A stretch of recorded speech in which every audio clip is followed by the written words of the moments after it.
Vice President Mike Pence said it last week. We've become the next Italy, the first European country devastated by the coronavirus. On March 4th, Italy closed its schools and universities. On March 8th, most of northern Italy was placed on lockdown.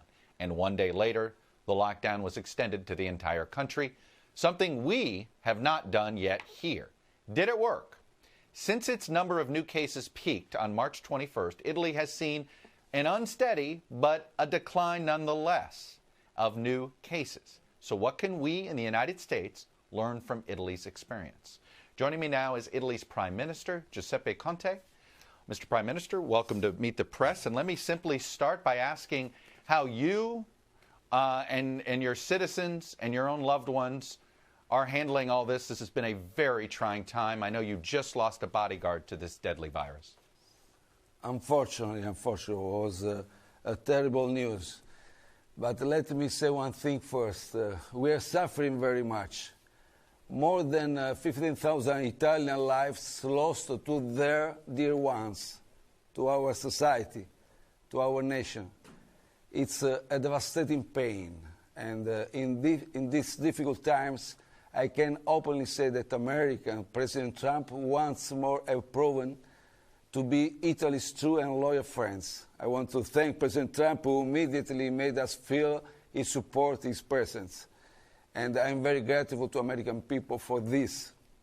About what is known today as the Italian model, I can say, first of all, since the very beginning of the pandemic, Italy has put public health first.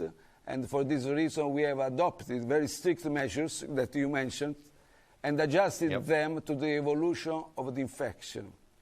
Second, the political choices must be based on scientific evidence. Third, it is crucial to implement decisions with full transparency. Our liberal democracy are built on the contract we have with our own people, and we owe to them truth and transparency in the same way we have to provide them with safety and security. This is the Italian model.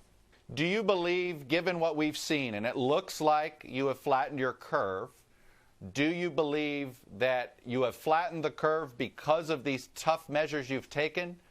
Or do your scientific experts believe the virus might be just running its course? In this moment, I cannot say when the lockdown will stop, because we are following the suggestions of our scientists that are in the Scientific and Technical Committee. But you have to consider that Italy has been the first country in Europe that, of course, faced this pandemic. Our response has not been perfect, maybe, but we have been acting the best of our knowledge.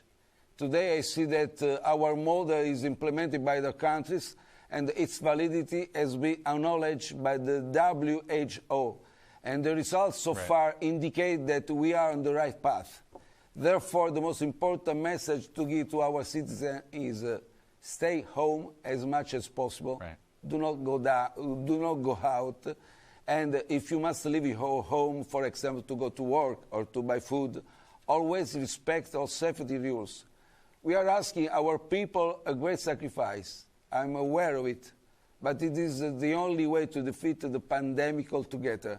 The more we respect the rules, the sooner we will get out. It sounds like there was a story in the New York Times today that if with testing, that you're hoping in your country that in order to reopen parts of the economy and reopening parts of the country, that if you might be able to have, okay, if you have the antibody to the virus, you can work, and if you don't, you have to stay home.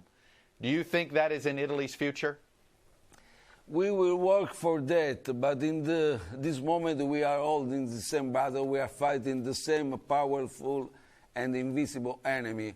All countries in the world are hit, and we are all in front line.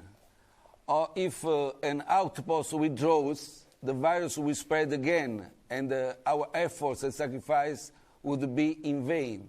For this reason, it's crucial the cohesion and cooperation of our democracies, and its strategic, the international collaboration.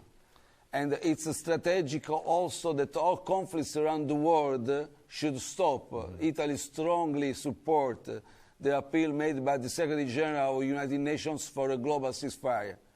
It is time for all the parties in conflict to stop fighting each other and unite against an enemy which won't make a difference and will kill them all. Mr. Prime Minister, I know these next couple of Sundays in particular are going to be really difficult. To think of these empty churches on Palm Sunday and on Easter is going to be very difficult. My condolences again to you, and stay the fight. Keep going and keep flattening that curve. Thanks for coming on. Thank you very much. If I can say, I'm really proud to serve my amazing, unique country. Thank you very much. Thank you, Mr. Prime Minister. Hello from Washington, I'm Chuck Todd, and thanks for checking out the Meet the Press channel on YouTube. Click on the button down here to subscribe, and click over here to watch the latest interviews, highlights, and other digital exclusives.